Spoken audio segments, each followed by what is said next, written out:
So I want to just compliment you on conceiving of aliens that are not just actors in a suit. Yeah. So therefore, you have the freedom for them to not be humanoid. Right. Which is one of the weakest points of all Hollywood aliens.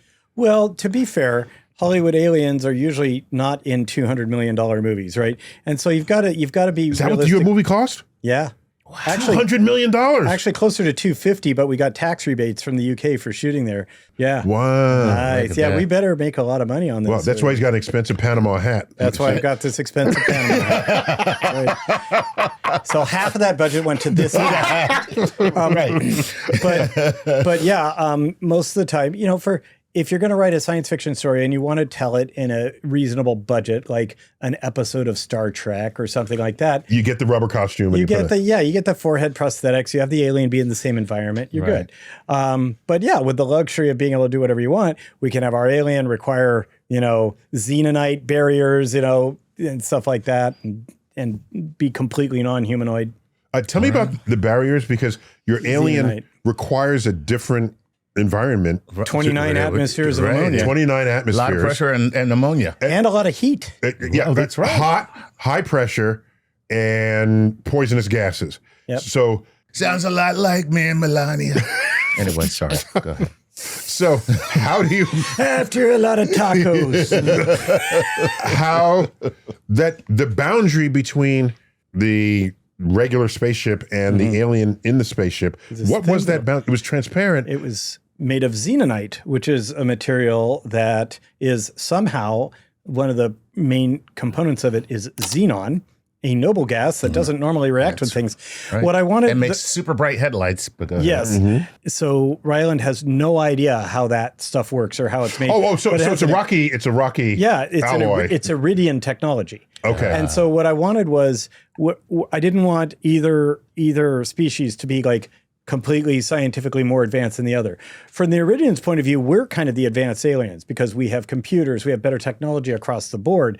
But Iridians have much better materials technology. So they're material scientists, basically. Yeah, their materials science is far better than ours. But our like they didn't understand relativity. The Iridians didn't, or they didn't understand. We've only known it for about 120 years, so don't get so high and mighty. Wait, so why was it important that they didn't know relativity? We figured out flight before we figured out relativity. Okay, so why was it important that they did not know relativity as a storyteller? Because it gave me an excuse to, if you assume Newtonian physics, which they did. They calculated how much fuel they would need to get from their home star, 40 Eridani, to Tau Ceti, and for a trip back. It was supposed to be a round trip thing. And you calculate that fuel, you get a certain number. The real amount of fuel you need to use is considerably less due to the time dilation and the relativistic effects you have when you're going there. So he ended up with a whole bunch of excess fuel, which enables him. There, I didn't catch that. Yeah. There it is. Yeah. And so that's the evidence they didn't know relativity. Otherwise, they would have done the proper calculation. Right. Right. And Rocky, it's in the book, but not in the movie. Rocky says they were very confused. It's like, okay, the planet was, the other star was closer than it should be, so we slowed down, but then it got further away. What? Oh, so they're experiencing relativity, not knowing what the hell's going on. What is going on? Wow. So do you regret that wasn't in the movie? No, you had to cut things out. Yeah. So okay. Because you don't have final edit control, I presume, because you're just the author. Well, I'm also a producer, so I had say. What were you, executive producer? No, I was a real producer. Oh! Damn. Oh! Wow. So is there a scene you felt should have been in the movie? Yeah, my only regret, and Drew and I both fought for this. Drew wrote the adaptation for it. I saw he's credited in for that. Drew, the full name? Drew Goddard. Drew Goddard. Drew Goddard wrote the adaptation, did a fantastic job. And he and I both wanted this one scene, and we just didn't have time for it because the runtime was going so long. But there's a scene in the book where they nuke Antarctica. They basically back on Earth, Earth, they set off a bunch of nuclear explosions in Antarctica to make an entire ice shelf fall into the ocean so that it will melt and release all the methane, which is greenhouse gases, so that Earth will retain more of the heat that it is getting from the sun. Because the astrophase is eating the sun. Not dimming the sun. So, wow. So they're like, we need some global warming. Wow. And that's why Are you doing Trump? Is that it? Listen, And that's why I'm. this is the thing between Trump and Fat Albert. It's somewhere. Hey, Melania. I think there's something wrong with your ears. Yeah. That's a pretty gravelly Trump, my friend. No, if you've listened to him now, Oh, yeah. that's how he talks. Okay. So I'm not doing rally Trump. I'm doing the Trump that talks in front of the cameras and wants you to know that, quite frankly. Yeah. So that's something that was not in the film, where we don't see Earth descending into.